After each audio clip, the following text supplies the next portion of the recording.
Beyond Time, episode 29. Aura sang patriark muncul, tetapi ia tak berkata sepatah kata pun. Ia jelas takut jika salah bicara, akan memicu niat membunuh dalam diri Su Qing. Setelah mengamati tusuk sate besi itu sebentar, Su Qing memanfaatkan kekuatan kristal ungu itu dan menghancurkan bayangannya dengan kekuatan yang dahsyat. Semua ini terjadi sementara sang patriark bersembunyi di dalam tusuk sate sambil mengamati. Su Qing melakukan ini setiap hari. Selama proses itu, ekspresi wajahnya tidak berubah. Bayangannya juga sudah terbiasa, dan tidak melawan. Ia hanya membiarkan dirinya diremukkan dengan kejam. Namun, di dalam tusuk sate besi, prajurit Vajra Emas Patriark gemetar ketakutan saat melihatnya. Ini seperti membunuh ayam untuk menakuti monyet, dan dalam kasus ini, sang patriark adalah monyetnya. "Kamu tidak berguna bagiku sekarang seperti dulu," kata Su Qing dengan tenang kepada bayangannya. Kini setelah Su Qing berada di tahap pendirian fondasi, ia memandang bayangannya secara berbeda. Bayangan itu memiliki keinginannya sendiri, tetapi ia mampu menekannya. Pada titik ini, ia sebenarnya ingin bayangannya menjadi lebih kuat. Jika tidak, bayangannya tidak akan mampu mengimbanginya, dan ia tidak bisa menggunakannya sebagai kartu truf dalam pertarungan. Ia juga merasakan hal yang sama terhadap prajurit Vajra Emas Patriark di tusuk sate besinya. Sang patriark tidak punya apa-apa untuk dilakukan atau dikhawatirkan, dan itu tidak sesuai dengan jalan Su Qing. Kata-kata yang baru saja diucapkannya membuat bayangannya dan tusuk sate besi bergetar. Sesaat kemudian, bayangannya beriak dan terdistorsi. Saat fluktuasi itu bergulir, secercah tekad muncul dan berbicara di benak Su Qing. Mutagen, peningkatan, keilahian. Ekspresi penuh pertimbangan muncul di wajah Su Qing. Kemudian, ia mengalihkan pandangannya dari bayangan ke tusuk sate besi, dan matanya menyala dengan niat membunuh. Tatapan itu membuat tusuk sate itu bergetar semakin hebat. "Apa gunanya kau?" tanyanya perlahan. Ia mengangkat tangan kanannya, dan di dalamnya muncul secuil roh esensi kehidupan sang patriark. Sepertinya Su Qing siap menghancurkannya. Namun, saat itulah sang patriark terbang keluar dari tusuk sate besi dan muncul di hadapannya. Tuanku, jangan bunuh aku," erangnya. "Aku bisa berlatih kultivasi. Aku punya teknik otomat roh.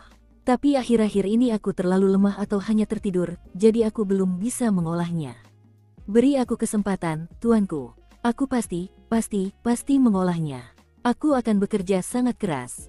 Dia tampak benar-benar ketakutan. 6 bulan lagi aku akan menilai kalian berdua, kata Su Qing.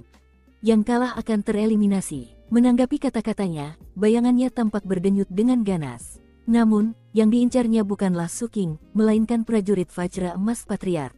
Sang patriark merasakan keganasan serupa dalam dirinya, tetapi ia tidak menunjukkannya di wajahnya. Sebaliknya, ia tampak tenang dan kalem. Hal itu tampak mencurigakan bagi bayangan itu, yang menahan sebagian keganasannya. Su Qing tahu cara kerja sang patriark, jadi ia tak peduli dengan rencana licik yang sudah berlangsung antara dirinya dan bayangan itu. Sambil menyimpan tusuk sate besinya, ia membuka pintu gua di mansionnya. Saat itu tengah hari, langit biru dan berawan putih. Sinar matahari mengalir deras, dan terbawa angin lembab, terdengarlah suara-suara dari dunia off-peak. Namun, kota itu terasa jauh, sehingga keriuhan itu terasa seperti berasal dari dunia lain. Hampir tidak terasa nyata, Su Qing berjalan ke tebing dan memandang ke bawah ke arah kota, memperhatikan pelabuhan-pelabuhan yang ramai dan kapal-kapal yang datang dan pergi. Distrik-distrik lain di kota itu sama sibuknya. Jalanan dipenuhi orang. Ibu kota Seven Blood Eyes benar-benar tempat yang makmur. Saat pertama kali Su Qing mendaki puncak, ia berkesempatan melihat dunia off-peak seperti ini. Namun sekarang ia adalah seorang kultivator onpeak dan perasaannya sangat berbeda. Segalanya sama, dan semuanya berbeda. Yang berbeda adalah levelnya. Yang sama adalah wajah sang dewa yang hancur masih membayangi semua orang. Akhirnya, Su Qing menuju ke distrik pelabuhan. Sebagai seorang kultivator pendirian fondasi, ia kini memiliki hak untuk membangun pelabuhannya sendiri. Namun, ia belum memutuskan apakah ia ingin melakukannya. Bahkan, ia sedang memikirkan topik itu saat ia berjalan di udara menuju kota. Rencananya adalah mengunjungi beberapa toko di distrik pelabuhan dan membeli beberapa jimat giok kuat yang cocok untuk pembentukan fondasi. Lagi pula, mengingat tingkat kultivasinya, jimat biasa tidak akan banyak berguna. Para kultivator pembentukan fondasi terutama menggunakan jimat giok. Hal lain yang ia rencanakan adalah mencari informannya. Sebagai seorang kultivator pendirian fondasi, ia diizinkan memiliki pendamping, dan ia ingin informannya menjadi yang pertama, meskipun ia tidak berencana untuk membawanya ke puncak. Tujuan lainnya adalah untuk melihat apakah Zhang San sudah kembali. Berkat terobosannya, posisinya di divisi kejahatan kekerasan telah berubah. Ia masih memiliki posisi di sana, tetapi posisinya berbeda. Alih-alih menjadi wakil kapten unit 6, ia kini menjadi wakil direktur, dan bertanggung jawab atas Biro Surgawi. Menjadi wakil direktur berarti ia tidak perlu sering pergi ke divisi kejahatan kekerasan. Malahan, ia hanya perlu hadir untuk operasi-operasi penting. Gajinya telah meningkat, dan sekarang menjadi 100 batu roh per bulan. Sebagai seorang kultivator pendirian yayasan, ia bisa mengundurkan diri dari divisi jika ia mau. Gaji batu rohnya tidak seberapa dibandingkan dengan apa yang akan ia peroleh dari keuntungan sekte. Namun untuk saat ini, ia ingin tetap tinggal. Lagi pula, ketika ia pertama kali tiba di Seven Blood Eyes, 100 batu roh adalah jumlah yang sangat besar. Begitu turun dari puncak, ia menjadi sasaran tatapan iri banyak orang di distrik pelabuhan. Ketika ia mendarat dan mulai berjalan di jalanan, semua orang minggir dan tak seorang pun berbicara kepadanya. Ketika ia memasuki salah satu toko, penjaga toko bergegas menyambutnya, membungkuk, dan memberi salam hormat. Para pengikut off-peak yang hadir, terlepas dari puncak mana yang ditugaskan kepada mereka, membungkukkan badan dan meneriakkan salam hormat. Bagi para murid off-peak, para kultivator pendirian fondasi tidak berbeda dengan dewa. Lagi pula, baik dewa maupun kultivator pendirian fondasi bisa membunuh mereka. Dan yang terakhir jauh lebih mungkin melakukannya. Saat matahari bersinar di jubah ungu Suking, jubah itu tampak memancarkan keagungan tanpa batas. Bagi Suking, yang lebih suka bersikap rendah hati, menjadi pusat perhatian seperti itu bukanlah hal yang biasa. Karena itu, ia segera meninggalkan toko. Tempat berikutnya yang ia tuju adalah tempat pertemuannya dengan informannya. Setelah ia memanggilnya, ia berlari. Ketika ia melihat jubah Tao ungu tua milik informannya, ia berhenti mendadak, tampak bingung harus berbuat apa. Tatapan matanya semakin penuh hormat, dan ia mulai terengah-engah. Ia tampak benar-benar tertegun. Kemudian ia melihat tatapan dingin Suking, dan ia menggigil lalu jatuh ke tanah untuk bersujud. Tuan, Suking mengeluarkan sebuah medali giok dan melambaikan tangannya, melesat ke arahnya. Medali itu berhenti tepat di depannya, melayang di udara hingga ia mengulurkan tangannya yang gemetar untuk mengambilnya. Itu medali pendamping. Aku yakin kau tahu nilainya. Untuk saat ini, kau tidak akan tinggal di puncak ketujuh. Selama 3 bulan ke depan, tugasmu adalah menentukan apa yang kubutuhkan untuk membangun pelabuhan. Sesaat kemudian, Suking menghilang. Angin laut mengibaskan rambut panjang informannya, memperlihatkan raut wajah cantiknya yang penuh ketidakpercayaan. Menatap Suking yang pergi, ia mencoba mengatur napasnya. Tak pernah terbayangkan bahwa ia akan mencapai tingkat pendirian yayasan yang tinggi dalam waktu sesingkat itu. Dalam perjalanan ke divisi transportasi, Suking kebetulan melewati toko Six Peak tempat penjaga toko mencoba menipunya.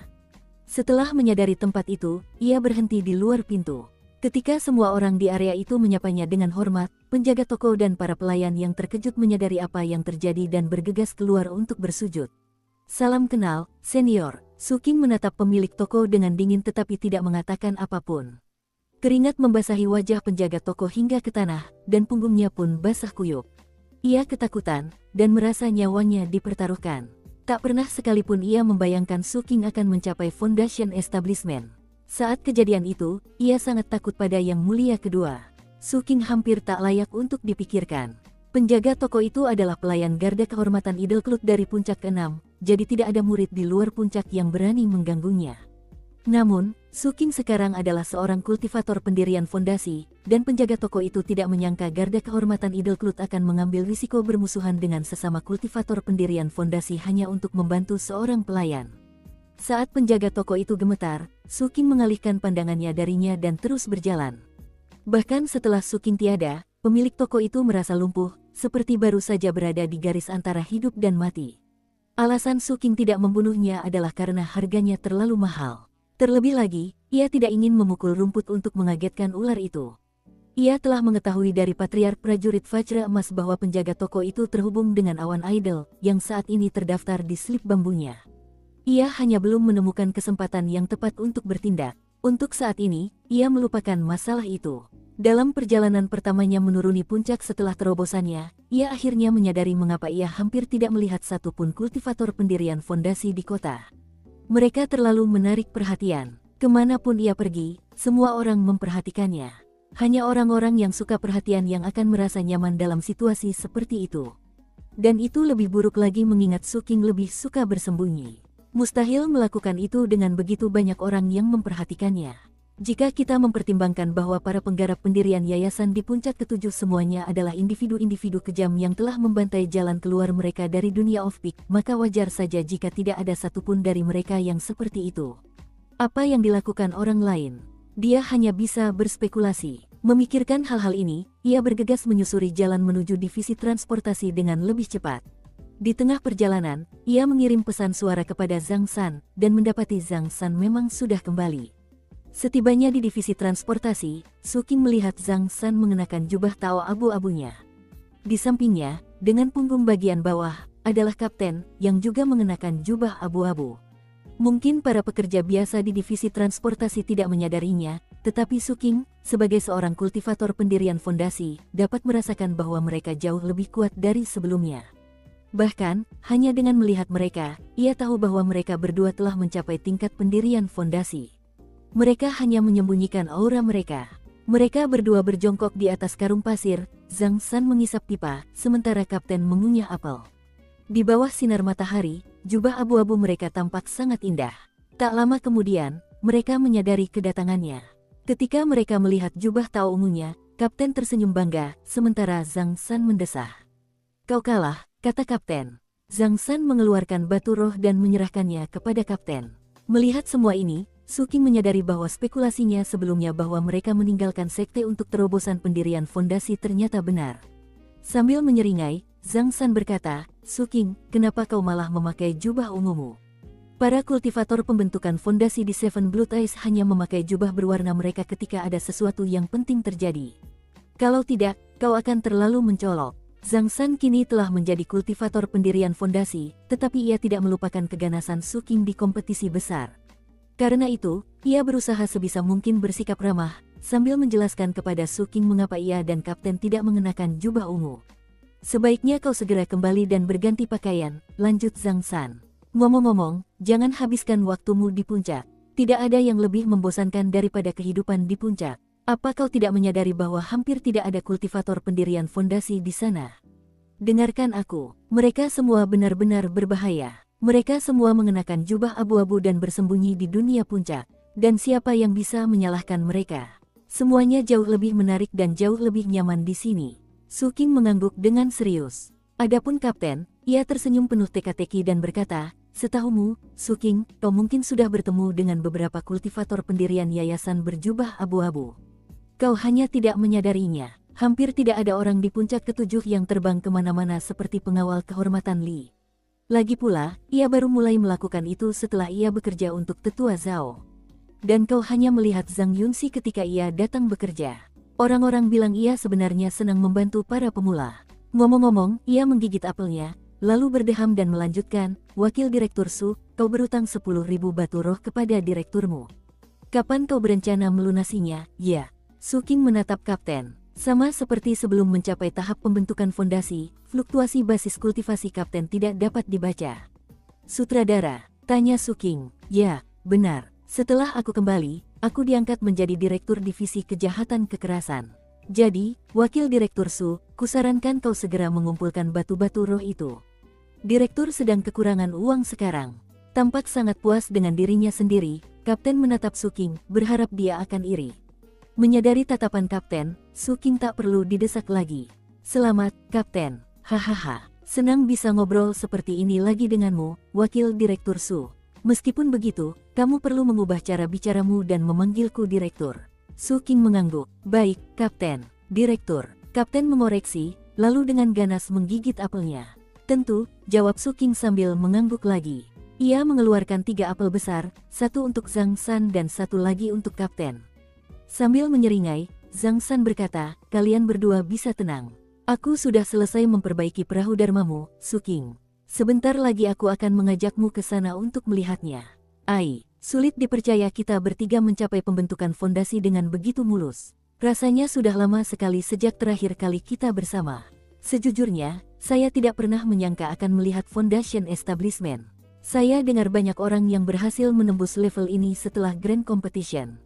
Dan Ding Xiaohai adalah salah satu yang pertama. Dia berhasil menembus level ini di sekte ini. Zhang San mendesah. Dukung terus channel YouTube Sabta Novel. Dasar bodoh, ya, kata kapten sambil menggigit apel yang baru saja diberikan Su King. Yang lain ikut kompetisi besar untuk jadi kaya. Dia ikut jadi murid konklav. Lalu hal pertama yang dia lakukan setelahnya adalah mencapai pendirian fondasi. Apa gunanya semua acara konklav itu? Semoga kalian berdua tidak pernah seperti itu. Wakil Direktur Su, kurasa kau baik-baik saja. Kau hanya peduli pada kekayaan, jadi kau tidak akan menjadi idiot. Tapi Zhang San, kau harus berhati-hati. Pada titik ini, sang kapten merendahkan suaranya. Dengan ekspresi misterius sekaligus sangat bersemangat, ia berkata, baiklah, dengarkan, kalian berdua. Aku sedang menyusun rencana besar. Aku masih perlu mendapatkan sedikit informasi lagi, tetapi begitu aku mendapatkannya, rencananya akan siap dilaksanakan. Aku akan membawa kalian berdua, dan kita akan bermesraan seperti bandit. Hadiahnya akan jauh lebih spektakuler daripada daging joine. Zhang San tiba-tiba tampak waspada, begitu pula Su King. Kenapa kalian menatapku seperti itu? Tanya kapten sambil melotot ke arah mereka. Baiklah, aku tidak akan menjelaskan lebih lanjut. Lagi pula, aku harus mengumpulkan lebih banyak informasi dulu. Lagi pula, kalian berdua terlalu lemah. Kalian harus membentuk api kehidupan secepat mungkin, agar kalian bisa melepaskan kekuatan keadaan cahaya yang mendalam. Kalau tidak, aku tidak akan membiarkan kalian ikut serta dalam rencanaku. Sang kapten bangkit berdiri. Apa sebenarnya kondisi cahaya yang mendalam itu?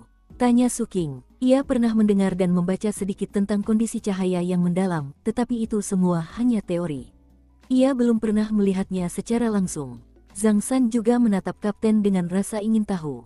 Rupanya, ia berada dalam situasi yang sama dengan Su King, karena tidak banyak berinteraksi dengan para kultivator pembentukan pondasi saat ia berada dalam kondensasi Qi. Kalian ingin tahu? Tanya kapten sambil tersenyum pada Su King dan Zhang San.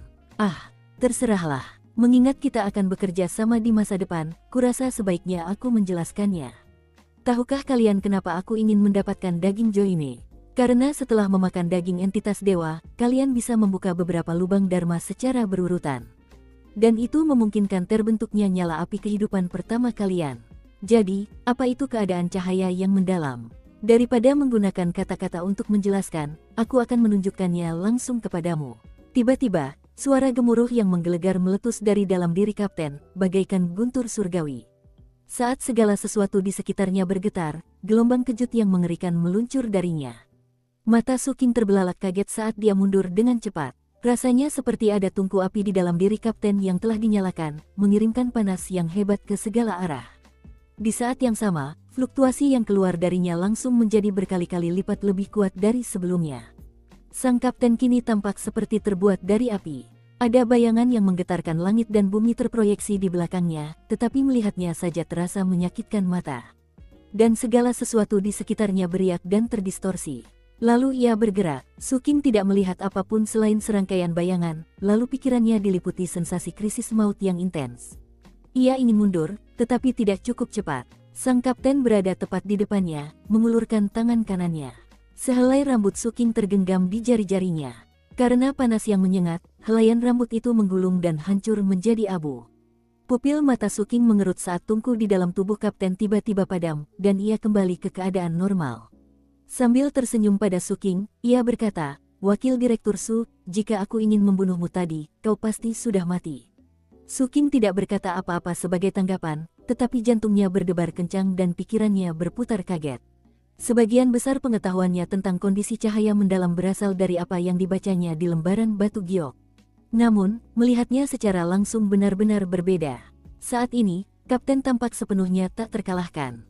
Tentu saja, aku jenius, kata kapten dengan bangga, jadi ketika orang lain memasuki kondisi cahaya yang mendalam, hasilnya tidak begitu mengesankan. Tapi kau juga tidak akan punya peluang melawan mereka. Memasuki kondisi cahaya yang mendalam melibatkan pelepasan kekuatan dari semua lubang dharmamu. Ketika kau melakukannya, baik teknik magis maupun tubuh fisikmu mencapai kondisi puncaknya. Kondisi itu tidak berlangsung lama, tetapi cukup untuk membunuh musuhmu atau menyelamatkan nyawamu. Satu-satunya cara untuk melawan kondisi cahaya yang mendalam adalah dengan berada dalam kondisi cahaya yang mendalam itu sendiri. Dan para kultivator pendirian fondasi tanpa kondisi cahaya yang mendalam itu sama lemahnya dengan ayam liar. Karena itu, King kecil, jangan biarkan ayam liar yang kau lihat sebelumnya membodohimu tentang seperti apa kultivator pendirian fondasi. Kau harus bekerja keras, dan ingat untuk segera membayar kembali 20.000 batu roh yang kau pinjam dariku. Sambil tersenyum, sang kapten menggigit apelnya, lalu berjalan beberapa langkah menjauh. Di sana, ia melesat ke udara dalam seberkas cahaya, menuju, bukan ke puncak ketujuh, melainkan ke divisi kejahatan kekerasan. Su King memperhatikan kepergiannya. Rasa bahaya yang baru saja ia rasakan sungguh tak tertandingi sebelumnya. Dan itu membuatnya merasa sangat cemas. Ia perlu membuka lebih banyak lubang dharma, dan mencapai 30 sesegera mungkin. Dengan nyala api kehidupan, ia kemudian dapat memasuki kondisi cahaya yang mendalam. Itu jelas merupakan prioritas utama. Zhang San juga berdiri diam di sana. Sesaat kemudian, ia terkekeh getir dan menggelengkan kepala. Kapten itu benar-benar aneh. Ayo, aku akan mengantarmu ke perahu dharmamu. Su King tidak menjawab. Sambil mengawasi kapten yang menghilang, ia mengikuti Zhang San. Begitu aku membentuk nyala api kehidupan, maka dengan berkah lampu kehidupan, aku benar-benar akan memiliki kekuatan 2 nyala api kehidupan. Akhirnya Zhang San sampai di gudangnya. Saat Su King mengikutinya masuk, ia melihat sebuah perahu yang terasa familiar sekaligus asing. Perahu itu adalah Dharmaskiff raksasa, sepanjang 150 meter, dengan lambung kapal yang dilapisi kulit anjing laut pendirian yayasan. Bentuk keseluruhannya juga berbeda. Sebelumnya tampak seperti buaya, tetapi sekarang tampak seperti anjing laut, dan fluktuasi keilahian mengalir darinya. Alih-alih sayap berbulu yang ada di perahu dharmanya, anjing laut ini memiliki 2 sayap kasar di kedua sisinya. Semuanya tampak sangat ganas dan ganas. Oke, Su King, kapten memberiku dan kamu sedikit daging joine. Aku menambahkannya sebagai sumber tenaga. Dengan peningkatan itu, dharma boatmu menjadi Dharmaskiff sejati. Tentu saja, kalau kamu ingin melepaskan daging joine, tidak masalah. Tapi menurutku punya Dharmaskiff lebih baik untukmu. Dengan itu, kamu akan punya peluang lebih besar untuk bertahan hidup di laut terlarang. Su King merasa dihantam gelombang keterkejutan saat dia melihat Dharmaskiff berbentuk anjing laut itu. Dia pernah melihat segel pendirian yayasan sebelumnya. Dan karena pernah melihatnya secara langsung, dia bisa melihat perbedaan antara segel asli dan perahu dharma berbentuk segel buatan Zhang San ini. Namun, dari segi aura, keduanya hampir sama persis. Lambungnya panjangnya 150 meter, dan memiliki 4 kaki dengan cakar setajam silet di ujungnya. Kepalanya sangat mirip manusia, dan ekornya bahkan bergoyang-goyang. Ia benar-benar tampak seperti anjing laut. Hal utama yang tidak menyerupai anatomi anjing laut asli adalah sepasang sayapnya yang kasar. Sayap-sayap itu sangat besar, dan hanya dengan melihatnya saja, Su King menduga ketika sayapnya terbentang, setiap sayapnya akan sepanjang seluruh tubuh kadal itu. Ia hanya bisa membayangkan angin kencang apa yang akan berhembus ketika sayap-sayap itu mengepak. Kabin itu berada di punggung kadal, sebuah bangunan 3 lantai yang tampak indah sekaligus tampak sangat kokoh. Zhang San tampak sangat bangga pada dirinya sendiri, dan rahangnya bahkan sedikit terangkat saat menatap mahakaryanya. Perahu Dharma puncak ke-7 diklasifikasikan sebagai perahu kecil, kapal, dan kapal penjelajah. Perahumu 100% masuk dalam kategori perahu kecil Dharma, dan kelas 3. Namun, karena kulit kadal dewa dan daging joine, perahu itu benar-benar melampaui level itu dalam beberapa hal. Titik lemahnya adalah lunas, beberapa bahan bangunan lain, dan sumber tenaga inti. Daging joine sangat berharga, tetapi kapten tidak banyak melepaskannya. Dan keilahian di dalamnya terbatas. Jika kau bisa mendapatkan hati entitas ilahi sepenuhnya, maka Dharmaskiffmu akan jauh lebih berharga. Sayangnya, material Dharmaskiff untuk Foundation Establishment jauh lebih mahal daripada tipe Key Condensation. Selain itu, komponen Dharmaskiff jauh lebih rumit. Intinya, untuk meningkatkan material Foundation Establishment level terendah sekalipun, Anda harus menghabiskan 30,000 sampai 50,000 batu roh.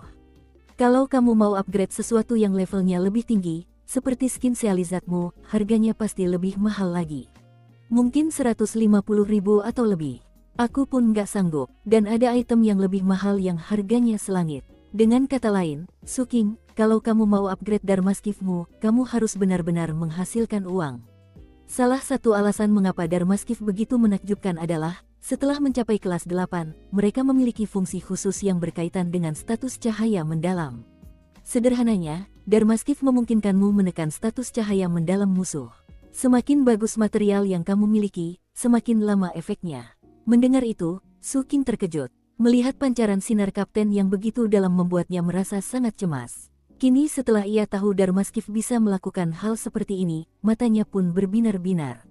Zhang San menyeringai, terkejut. Nah, sekarang kau tahu kenapa para kultivator pendirian Yayasan Puncak Ketujuh begitu fokus meningkatkan perahu Dharma mereka. Dan kau juga tahu kenapa orang-orang dari Puncak Ketujuh sering disebut kultivator perahu. Mengingat Dharma Boatmu sebelumnya sudah setengah hancur, aku memutuskan untuk memperkuat ketangguhan dan pertahanannya. Sungguh signifikan, Dharmasquiffmu jelas jauh lebih mengesankan daripada Dharma Boatmu yang lama. Baik bergerak di permukaan air, terbang di udara, maupun bergerak di bawah permukaan, Dharma Boatmu mampu menghasilkan kekuatan yang mengejutkan.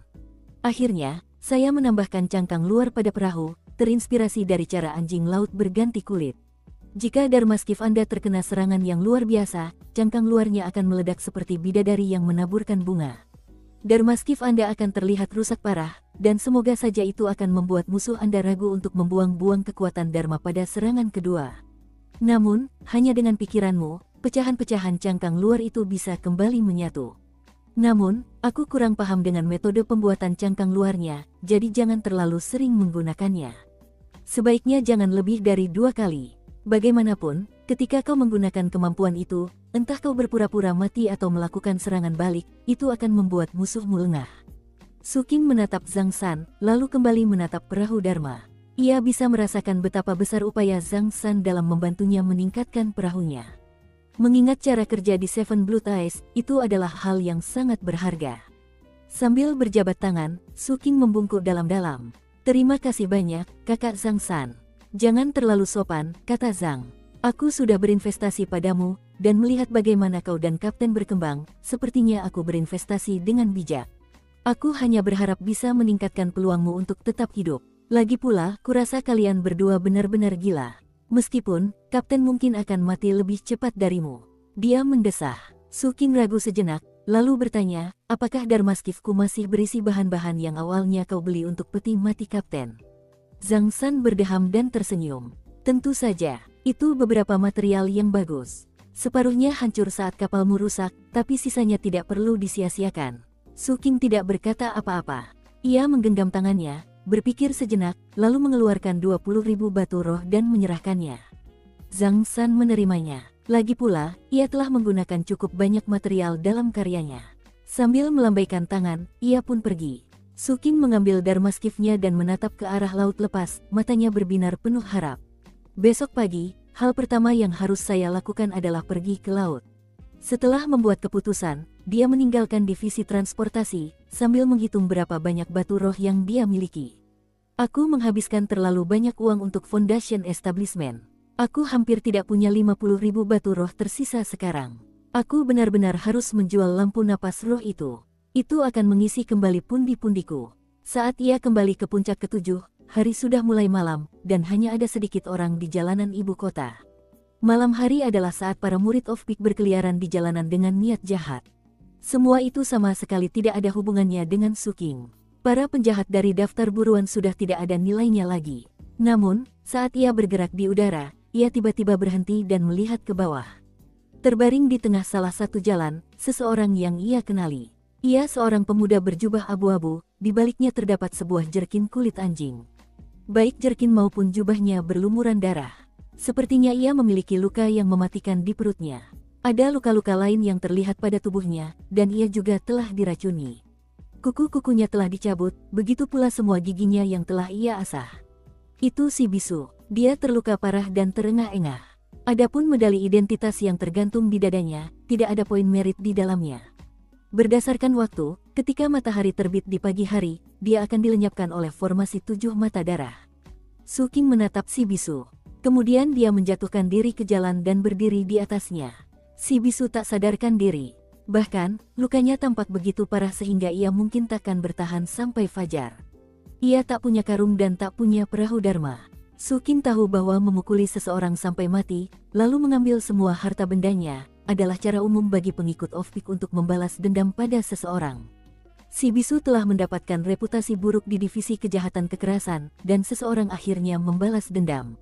Sambil menatap si bisu, Su King teringat bagaimana pemuda itu menawarinya seorang penjahat mati dari daftar buruan. Ia juga teringat bagaimana si bisu mengikutinya di hari kompetisi besar, dan juga nasihat yang diberikannya tentang bayangannya. Setelah mempertimbangkan beberapa saat, Su King mengambil medali identitas si bisu dan mentransfer poin jasa senilai 1 batu roh ke dalamnya. Kemudian, ia memasukkan beberapa pil obat ke dalam mulut si bisu yang terluka. Setelah itu, ia mencengkeram pakaiannya dan menyeretnya pergi. Setibanya di gubuk kecil si bisu, yang tampak seperti rumah anjing, Su King melemparkannya ke dalam. Berbalik, ia pun pergi. Di dunia yang kacau tempat mereka tinggal, tindakan-tindakan ini saja sudah bisa dianggap sebagai kemanusiaan yang ekstrim dan kebajikan yang paling utama. Mengenai apakah si bisu berhasil bertahan hidup atau tidak, itu semua tergantung pada nasibnya sendiri. Sebenarnya, si bisu telah sadar kembali dalam perjalanan ke gubuknya. Su King tahu itu, tetapi tidak peduli. Setelah ia pergi, si bisu membuka matanya dan menggigil. Menatap lemah sosok Su King yang menjauh, ia menutup mata dan meringkuk seperti bola. Kembali di puncak ketujuh, Su King sedang berjalan menuju gua kediamannya ketika ia melihat sosok yang dikenalnya duduk di tepi tebing. Sosok itu adalah Huang Yan. Kakinya menjuntai di tepi tebing, dan ia sedang menyesap sebutir telur. Saat melihat Su King terbang ke arahnya, matanya melebar dan ia melambaikan tangan. Hahaha, akhirnya kau kembali. Aku sudah menunggu lama sekali. Huang Yan merogoh jubahnya dan mengeluarkan sebutir telur, lalu melemparkannya ke Su King. Su King menangkapnya dan duduk di sebelah Huang Yan. Su King sekarang berada di tahap pembentukan fondasi, tetapi keadaannya tampak tidak berbeda dari sebelumnya. Ia menusuk telur itu dengan sebuah lubang, lalu menyesapnya. Rasanya sama lezatnya seperti yang diingatnya. Dengan nada sangat puas, Huang Yan berkata, "Aku dengar kemarin kau sudah kembali, jadi aku datang menemuimu. Memangnya aku hebat atau apa? Aku bisa datang dan pergi sesukaku sekarang di puncak ketujuh. Formasi mantra itu tidak akan menghentikanku. Yang mulia memperlakukan Anda dengan baik," jawab Su King sambil menyeringai. Ia sangat menyukai Huang Yan. Bahkan, dari semua orang yang ia temui di puncak ketujuh, Huang Yan lah yang benar-benar ia anggap sebagai teman. Begitu Su King menyebut yang mulia kedua, Huang Yan menepuk dadanya dengan bangga. "Wah, sudah jelas. Kukatakan padamu, Su King, dia benar-benar memperlakukanku dengan baik. Dia memberiku medali identitas agar aku bisa mengunjunginya kapanpun aku mau." Su King tersenyum dan terus menikmati telurnya. Saat mereka duduk di bawah sinar rembulan, suasananya seperti dulu di Pelabuhan 79. Su King lebih banyak mendengarkan sementara Huang Yan bercerita tentang betapa baiknya kakak perempuannya memperlakukannya. Sekitar 1 jam kemudian, Huang Yan berdiri, menyeka debu di bokongnya, dan menyeringai. "Ngomong-ngomong, Su King, ada alasan lain aku datang. Kudengar kaulah yang mendapatkan lampu napas roh dari Merfolk. Mau menjualnya padaku. Aku ingin memberikannya kepada kakak perempuanku. Kita kan bersaudara, jadi aku bahkan tidak akan berpikir untuk memanfaatkanmu. Aku akan membelinya seharga 500.000, tapi tabunganku tidak sebanyak itu. Aku butuh waktu sebulan untuk mendapatkannya. Tapi kalau kau tidak keberatan, ayo kita selesaikan transaksinya sekarang juga." Su King memikirkannya, lalu mengangguk setuju. Mendengar itu, Huang Yan sangat gembira. Tak lama kemudian, saat hendak pergi, ia tiba-tiba teringat sesuatu, dan raut wajahnya berubah serius. Dengan suara pelan, ia berkata, "Su King, kakak perempuanku memberitahu bahwa ada sesuatu yang besar sedang terjadi di sekte ini. Selama pertempuran dengan Merfolk, kepala suku Seven Blood Eyes kami mengalami terobosan basis kultivasi, lalu menyerbu wilayah Sea Zombie. Tapi masih ada lagi yang akan datang. Lagi pula, basis kultivasinya sekarang berbeda. Sepertinya wilayah laut perlu didistribusikan ulang. Jika semuanya tidak berjalan lancar, perang akan pecah. Sebenarnya, itu hal yang baik bagi kita. Perang itu seperti kompetisi besar. Selalu ada peluang besar untuk untung. Tentu saja, semakin berbahaya situasinya, semakin besar pula keuntungan yang bisa didapat." Setelah itu, Huang Yan pamit. Su King memperhatikannya pergi, lalu menatap ke arah laut lepas. "Perang, ya," gumamnya. Su King belum pernah mengalami perang secara langsung, tetapi ia pernah menyaksikan sesuatu yang serupa. Meskipun begitu, perang itu jauh berbeda dari perang sungguhan. Kota kecil tempat ia tinggal di daerah kumuh itu telah berperang dengan kota lain. Pertempuran itu berlangsung sekitar 7 atau 8 hari. Jika Seven Blood Eyes berperang dengan kekuatan lain, apakah itu akan bertahan lama? Su King teringat kembali pada kompetisi besar dan pertarungan melawan Merfolk. Lalu ia teringat perkataan kapten. Masalah seberat itu berada di luar kendali mereka, dan akan ditangani oleh pimpinan sekte. Kalau keuntungannya tidak cukup, aku tidak akan ikut bertarung. Kembali ke gua mansionnya, dia duduk bersila dan mengeluarkan slip giok mantra pemelihara kehidupan. Kitab suci menelan jiwa api unggun adalah teknik bela diri, tetapi cara penggunaannya yang membantai membuatnya seperti teknik magis. Setelah mengolahnya, cara membuka lubang dharma berkisar pada jurus-jurus bela diri magis.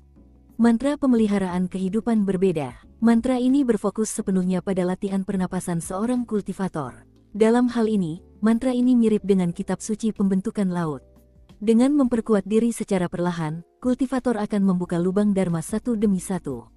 Setelah berpikir lebih lanjut, Su King sampai pada kesimpulan bahwa penilaiannya sebelumnya salah, dan hal terbaik adalah mengembangkan kedua teknik tersebut secara bersamaan. Tidak masalah teknik mana yang lebih ia fokuskan, karena tingkat pendirian fondasi adalah tentang membuka lubang dharma dan membentuk api kehidupan, dan keduanya dapat melakukannya. Demikianlah, ia mulai mengolah mantra pemelihara kehidupan. Malam telah berlalu, keesokan paginya, saat sinar matahari perlahan menerangi langit, Su King membuka matanya. Ia merapikan senjata dan racunnya, serta jimat-jimat berharga yang telah dibelinya. Setelah rutinitasnya yang biasa, ia menyembunyikan bayangannya, membuka pintu gua di mansionnya dan menatap langit kemerahan. Aku harus pergi ke laut, membunuh beberapa binatang laut, dan menggunakan jiwa mereka untuk membuka lebih banyak celah dharma. Ia melangkah menjauh dari gua istananya, melayang ke udara. Naga leher ularnya kemudian muncul di bawahnya, meraung ke surga. Mengepakkan keempat sirip naganya seolah langit adalah lautan, ia melesat dengan kecepatan yang mencengangkan menuju cakrawala. Lautan keabadian ditutupi oleh gelombang hitam. Dibandingkan dengan langit yang cerah, kegelapan air itu terasa ganjil. Rasanya hampir seperti tinta. Kedalamannya yang misterius memberikan rasa takjub. Meskipun ini bukan pertama kalinya Su King melaut, ia tidak merasa jauh berbeda dari sebelumnya. Ia tetap berhati-hati dan waspada. Di dalam sekte, ada aturan yang harus dipatuhi semua orang, tetapi di luar sekte, apapun bisa terjadi. Alih-alih pamer dengan terbang, ia justru berlayar dengan dharma skiff-nya. Ia menggunakan fungsi penyamaran agar tampak seperti dharma boat biasa. Setelah duduk bersila, ia mengaktifkan pertahanan dan menentukan arah. Rasanya lebih baik berada di atas perahu daripada di gua rumah besarku. Tujuan pertamanya adalah lokasi yang pernah dia kunjungi sebelumnya, khususnya area di mana dia, Zhao Zongheng, dan Ding Sui bertemu dengan naga leher ular itu. Dan itu karena jenis mangsa pertama yang dipilihnya adalah naga leher ular. Ia membutuhkan jiwa untuk membuka lubang dharmanya, dan ia telah memutuskan bahwa jiwa binatang laut akan menjadi pemicu yang sempurna untuk saat ini. Tentu saja, ia tahu kecil kemungkinan ia akan bertemu naga leher ular yang sama persis. Namun, ia pikir itu akan menjadi tempat yang baik untuk mulai mencari. Tak ingin membuang waktu, ia mengolah mantra pemelihara kehidupan sambil berkelana, dan sekaligus berusaha memasukkan naga leher ular pribadinya ke dalam salah satu lubang dharmanya. Naga leher ularnya kini memiliki aura pendirian fondasi, dan ia khawatir jika dibiarkan terbuka, naga-naga leher ular liar akan takut dan menjauh. Selama perjalanannya, ia melihat perahu Dharma Seven Blood Eyes lainnya. Ia selalu sangat waspada terhadap mereka. Meskipun ia sekarang berada di Foundation Establishment, ia tetap berhati-hati seperti biasa. Umumnya, perahu lain memperlakukannya sama. Semua orang berhati-hati saat berada di laut lepas, dan ragu untuk terlalu dekat satu sama lain.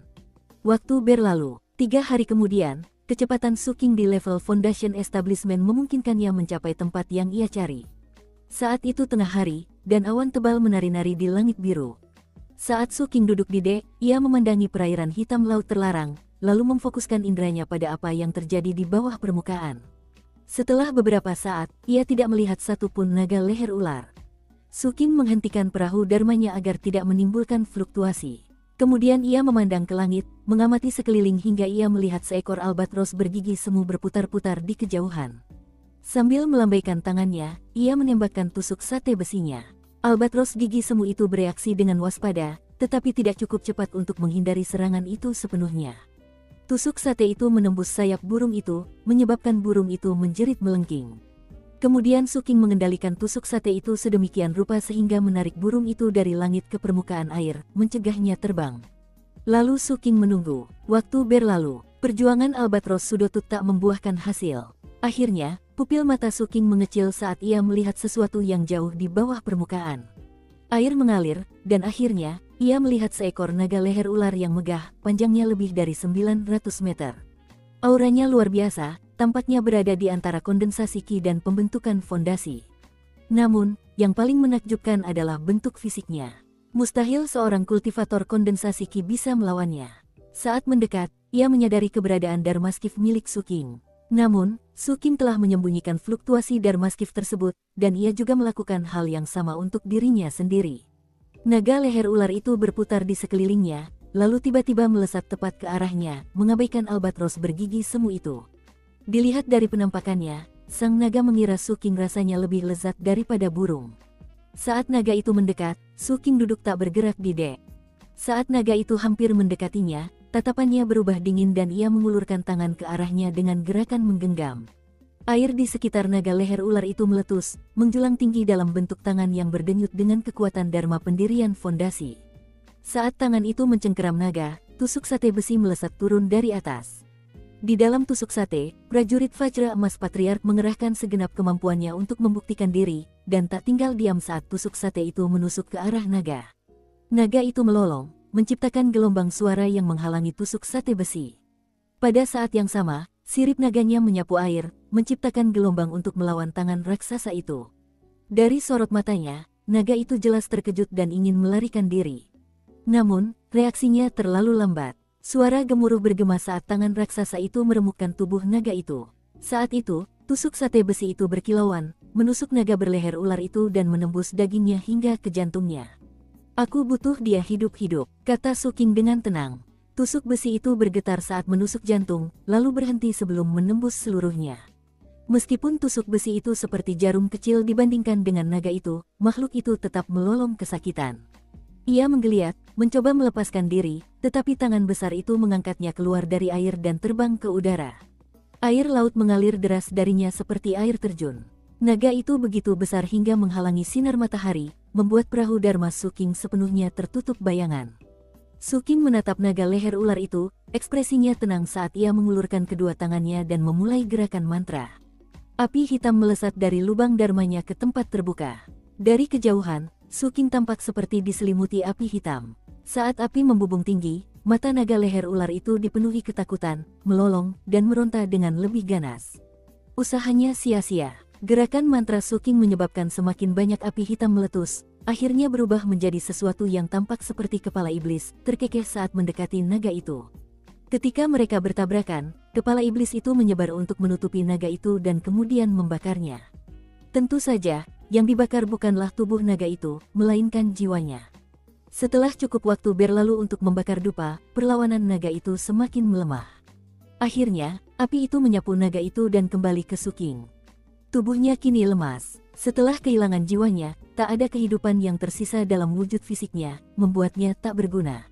Tangan raksasa itu melepaskan naga itu, lalu naga itu tercebur ke dalam air dan tenggelam. Saat tusuk sate besi itu terbang kembali dan berputar di sekitar Su King, ia melihat hasil penggunaan pertamanya dari kitab suci menelan jiwa api unggun. Di dalam dirinya terdapat bayangan jiwa putih dengan sedikit jejak hijau yang tampak seperti naga berleher ular. "Jadi, warnanya putih," gumam Su King. Menurut deskripsi dalam kitab suci menelan jiwa api unggun, jiwa-jiwa kondensasi ki berwarna putih, jiwa-jiwa pembentukan fondasi berwarna hijau. Jiwa-jiwa hijau ideal untuk membuka lubang dharma, sedangkan jiwa-jiwa putih kurang ideal. Mungkin sebaiknya dicoba saja. Dengan pikiran, ia menyalakan bayangan jiwa naga leher ular itu seperti kayu bakar. Saat api menyala, ia melesat menuju titik di mana lubang dharma ketiganya berada. Getaran menjalar di sekujur tubuhnya saat lubang dharma ketiga bergetar, dan retakan muncul di sana. Namun, lubang itu tidak terbuka. Dan kemudian kekuatan jiwa naga leher ular itu pun memudar. Berhasil, tapi kurang cepat. Setelah berpikir sejenak, ia bertanya-tanya apakah itu karena ia kurang familiar dengan prosesnya. Ia mengemudikan Dharmaskiff-nya ke lokasi lain dan menggunakan metode yang sama untuk mencoba menangkap naga lain. Albatros gigi semu hanyalah titik awal. Kali ini, ia menggunakan dirinya sendiri sebagai umpan, tetapi melepaskan beberapa fluktuasi kondensasi ki ke dalam air. Pada saat yang sama, ia bersiap untuk terbang ke udara jika terjadi kesalahan. Lagi pula, mungkin saja usahanya menangkap naga leher ular justru menghasilkan sesuatu yang lebih mengerikan yang muncul dari kedalaman. Tentu saja, hal itu tampaknya tidak terlalu mungkin, karena entitas yang benar-benar menakutkan tidak akan tergoda oleh aura kondensasi ki belaka. 3 hari kemudian, upaya Suking membuahkan hasil ketika seekor naga leher ular kedua mendekat. Dengan pola yang sama, ia menggunakan kekuatan jiwa naga tersebut untuk menghancurkan lubang dharma ketiganya. Setelah itu, ia pergi ke lokasi lain. Demikianlah, selama hampir sebulan, ia berburu naga leher ular. Baru setelah menangkap seekor naga di lingkaran besar kondensasi ki, ia akhirnya berhasil menghancurkan lubang dharma ketiganya, meskipun tidak sepenuhnya. Prosesnya berjalan terlalu lambat. Sambil mengerutkan kening, ia menghitung cepat, dan sampai pada kesimpulan bahwa dengan kecepatan ini, bahkan jika ia bekerja tanpa henti dan tanpa istirahat, akan butuh 3 tahun untuk membuka 30 lubang dharmanya. Dan itu mungkin terlalu optimis dengan perkiraannya, karena lubang dharma tidak semuanya sama. Semakin banyak yang dibuka, semakin banyak kekuatan jiwa yang dibutuhkan. Dengan mempertimbangkan hal itu, ia mungkin membutuhkan waktu 2 kali lipat. Belum lagi ia akhirnya harus kembali ke kota. Dan siapa yang tahu hal-hal lain apa yang bisa menyebabkan penundaan. Secara keseluruhan, menggunakan metode ini untuk membuka lubang dharma mungkin akan memakan waktu puluhan tahun. Saya perlu memikirkan cara untuk membunuh binatang laut lebih cepat. Matanya berbinar dingin, dia memandang ke kejauhan. Di sana, ia melihat seekor hiu taring raksasa melesat di air, panjangnya ratusan meter, berdenyut mengikuti fluktuasi pembentukan fondasi. Di belakangnya, terbang mengejar seseorang yang berdiri di atas pedang perunggu kuno yang besar. Sosok itu adalah seorang pemuda berjubah tau merah tua puncak pertama. Rambutnya yang panjang berkibar tertiup angin, dan ia tampak serius dan tegas, dengan tatapan mata yang dingin. Ketika dia melihat Suking, dia menatapnya dengan dingin dan berkata, "Memanggil angin dan memanggil hujan bukanlah hal yang unik, taruh bintang-bintang di dalam tas untuk bermain petak umpet." Suking mengerutkan kening. Dalam Seven Blood Eyes, setiap puncak menggunakan jubah tau dengan warna berbeda. Puncak kedua berwarna oranye, puncak keenam berwarna biru, dan tentu saja ungu untuk puncak ketujuh. Sedangkan puncak pertama, jubah mereka semerah darah. Berbicara tentang Seven Blood Eyes, puncak paling terkenal di Phoenix Selatan dan Laut Terlarang adalah puncak pertama dan puncak ketujuh. Para kultivator prajurit puncak pertama dikenal sebagai pembunuh yang kejam. Mereka jarang melaut, dan lebih suka berlatih di Forbidden by the Phoenix. Hanya kultivator puncak pertama yang sepenuhnya percaya diri dengan basis kultivasi dan kemampuan bertarung mereka sendiri yang akan pergi ke Laut Terlarang yang asing untuk berlatih. Karena itu, baik di sekte maupun di laut, ini adalah pertama kalinya Suking bertemu dengan salah satu kultivator prajurit puncak pertama. Mustahil untuk salah mengenali murid lain. Hal ini karena jubah tau mereka mengandung desain tak terlihat yang terhubung dengan medali identitas dan aura murid tersebut. Ketika mereka mendekati jubah tau lain dengan desain seperti itu, jubah tersebut akan berkilauan. Alasannya adalah sekte tersebut terlalu besar sehingga semua murid tidak dapat mengenali satu sama lain, sehingga diperlukan metode untuk mencegah orang luar menyamar sebagai murid. Namun, tak masalah jika ia adalah sesama murid. Suking sama sekali tidak lengah. Terlebih lagi, ia sama sekali tidak mengerti apa maksud murid ini dengan puisinya yang samar. Dugaannya, mungkin murid ini sedang memperingatkannya untuk tidak mencuri mangsanya. Lagi pula, dia menyebutkan tas dan petak umpet sambil mengejar hiu taring raksasa. Suking menatapnya dengan dingin, tusuk sate besinya berkilauan di sisinya, bayangannya di bawahnya tampak biasa saja, tetapi siap melompat keluar di bawah kendali Suking. Perahu dharmanya juga sudah siap, dan naga leher ularnya berada di lubang dharmanya, deretan duri yang menjalar di lehernya yang panjang tampak tajam. Saat hiu taring raksasa itu melarikan diri ke arah Suking, ia bisa merasakan auranya yang luar biasa. Mengaum, hiu itu berputar di tempat, lalu menerjang murid puncak pertama yang mendekat, mulutnya terbuka lebar. Tiba-tiba, kabut darah menyembur dari mulut hiu, yang berubah menjadi gerombolan ikan dan udang yang melesat ke arah murid puncak pertama. Sungai perak bidadari surgawi yang mungil itu, ia menunggu untuk kuminum dalam sekali teguk. Tangan kanannya berkelebat membentuk gerakan mantra, dan pedang perunggunya berdentuman, menyebabkan deretan proyeksi pedang bermunculan. Dalam sekejap mata, lebih dari 50 versi kecil pedang perunggunya terlihat, memancarkan aura pembantaian. Murid puncak pertama itu melambaikan jarinya, dan semua pedang, kecuali yang ia pijak, melesat ke arah hiu taring raksasa. Gemuruh dahsyat menggema, dan ombak menerjang air saat hiu taring raksasa melolong. 7 atau 8 pedang menusuk tubuhnya yang besar, menyebabkan darah memercik ke air di sekitarnya saat ia terbang menjauh. Darah itu mengandung aura pendirian yayasan, sehingga akan menakuti banyak binatang laut. Di sisi lain, ada kemungkinan juga ia dapat menarik binatang laut yang lebih kuat ke area tersebut. Su Qing hanya melihat. Melayang di udara, murid puncak pertama mendengus dingin. Kelinci seputih salju meluncur di langit, katak hitam pekat berenang lewat. Saat kata-kata itu keluar dari mulutnya, pedang besarnya berdengung lagi, membesar dan membesar hingga panjangnya sekitar 300 meter. Kemudian, ia melesat ke atas air untuk mengejar hiu itu. Su Qing tidak berbicara sepatah kata pun sepanjang waktu, juga tidak melakukan apapun. Ia mendengarkan puisi konyol murid itu, lalu mengawasinya melesat pergi, tetap waspada sepanjang waktu. Kini setelah ia pergi, Su Qing hanya mengemudikan perahu dharmanya ke arah yang berbeda. Berdasarkan apa yang ia rasakan, murid puncak pertama itu memang lebih kuat darinya, tetapi tidak jauh berbeda. Ia belum berada pada level yang memungkinkannya memasuki kondisi cahaya yang mendalam, dan mungkin telah membuka sekitar 20 lubang dharma. Jika sampai pada pertarungan habis-habisan sampai mati, Su Qing merasa ia bisa menang. Namun, monster laut pendirian fondasi tidak akan sepadan untuk terlibat dalam pertarungan seperti itu. Beberapa hari kemudian, Su Qing mencapai tujuan berikutnya. Ia berada di tengah-tengah antara Phoenix Selatan dan Kepulauan West Coral, kira-kira di tempat ia bertemu tanaman merambat tersebut. Ada juga sebuah pulau di dekatnya. Pulau itu tidak terlalu besar, tetapi pulau itu sendiri berbentuk seperti karakter Ao, dengan teluk alami.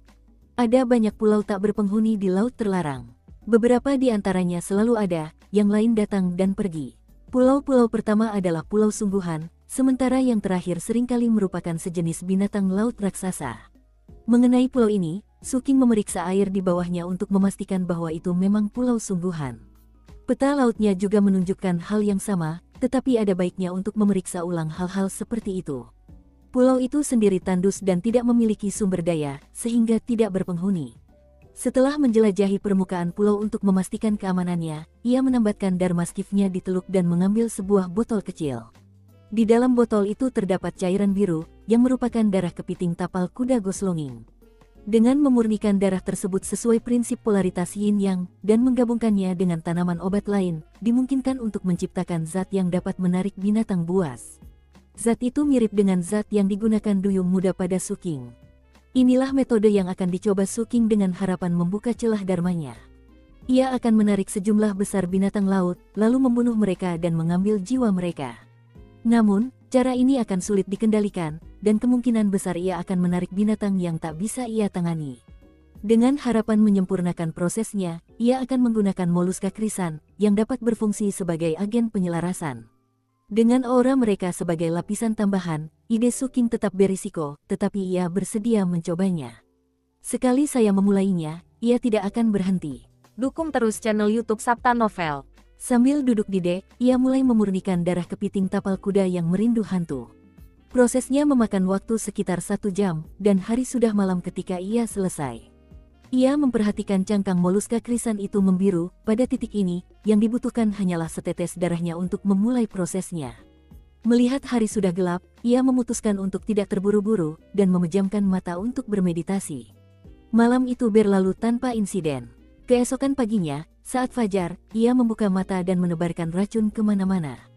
Karena ia berada di pelabuhan, bubuk racun bercampur dengan air laut dan mulai menyebar.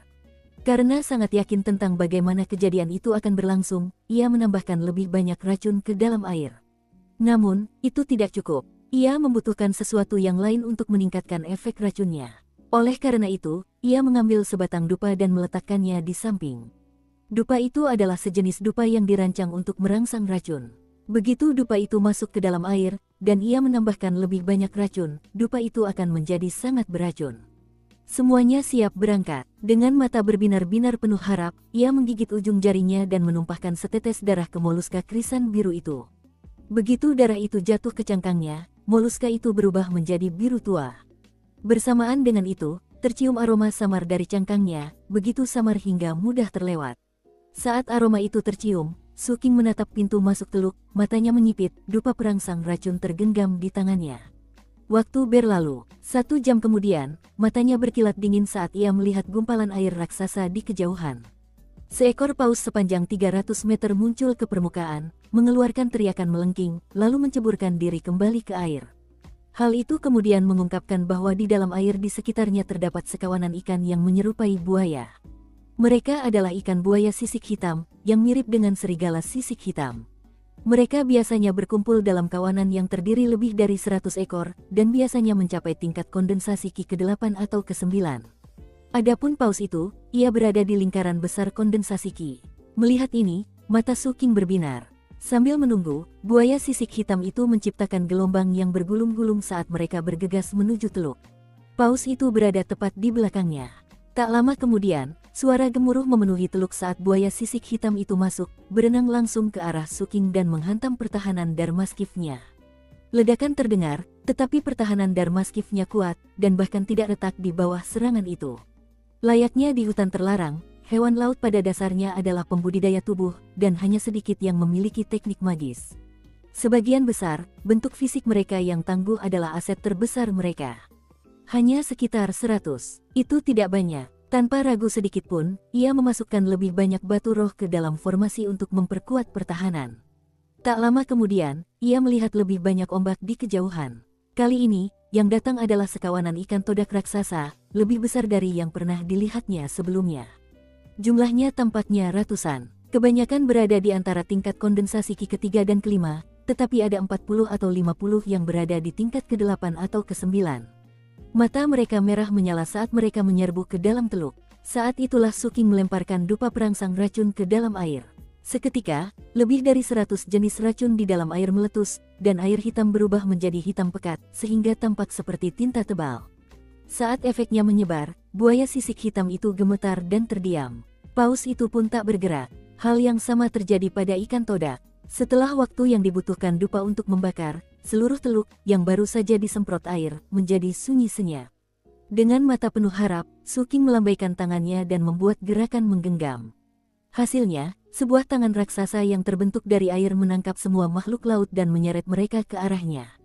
Kemudian, lubang Dharma Su King meletus dengan api yang menyembur keluar untuk membakar mereka.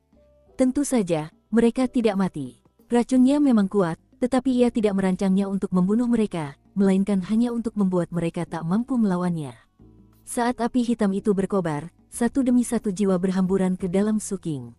Di wilayah dantiannya, mereka menjadi bayangan jiwa yang menjadi kayu bakar saat ia menggempur lubang Dharma ketiganya. Sesaat kemudian, sebuah getaran melewatinya, dan matanya berkilauan saat lubang Dharma ketiganya terbuka sepenuhnya.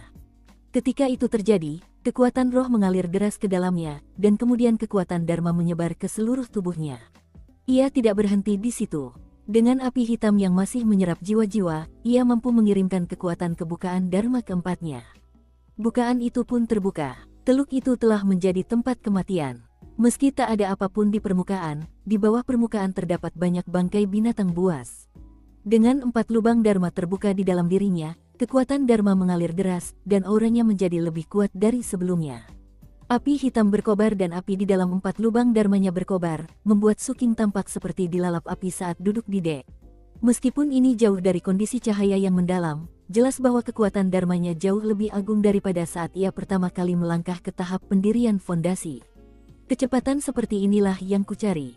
Beberapa saat kemudian, Su King membuka matanya, melihat sekeliling, lalu mulai menciptakan lebih banyak lagi substansi kepiting tapal kuda hantu. Waktu bagaikan air, mengalir dari hari ke hari. Bangkai-bangkai binatang buas bagaikan daun kering, berguguran. Dalam sekejap mata, lebih dari 20 hari berlalu. Su King tak lagi berada di teluk yang sama seperti sebelumnya. Ia telah berganti pulau 5 kali. Ini adalah pulau ke-6-nya yang tak berpenghuni, dan di pulau ini, ia telah menggali teluk sederhana untuk digunakan. Selama 20 hari itu, ia hanya melakukan satu hal selain berganti pulau, fokus membuka lubang Dharma. Ia baru saja membuka lubang ke-10-nya. Di dalam tusuk sate besi hitam, Patriark prajurit Vajra Emas telah menghabiskan setengah bulan terakhir dalam keadaan sangat cemas. Saat itu, ia agak linglung, dan yakin bahwa ia berada di salah satu catatan kuno yang pernah dibacanya. Dengan setiap lubang Dharma yang dibuka oleh seorang kultivator, semakin banyak kekuatan jiwa yang dibutuhkan, dan prosesnya menjadi semakin sulit. Karena itu, Sang Patriark membutuhkan waktu 8 tahun untuk membuka 10 lubang Dharma. Namun Su King telah melakukan hal yang sama dalam 20 hari. Tingkat kemajuan yang luar biasa ini membuat Sang Patriark tercengang. Berdasarkan pengetahuannya, bahkan di Seven Blood Eyes, para murid biasanya membutuhkan waktu sekitar 2 tahun untuk membuka begitu banyak lubang Dharma. Satu-satunya pengecualian adalah dalam kasus perang besar, di mana seorang kultivator dapat membunuh musuh dalam jumlah besar. Namun, tidak ada perang besar bagi Seven Blood Eyes selama bertahun-tahun. Hanya ada pertempuran kecil sesekali. Mengenai pemanfaatan monster laut, laut terlarang sangat luas, tetapi meskipun monster laut tidak terlalu cerdas, sulit untuk membunuh mereka dalam jumlah besar.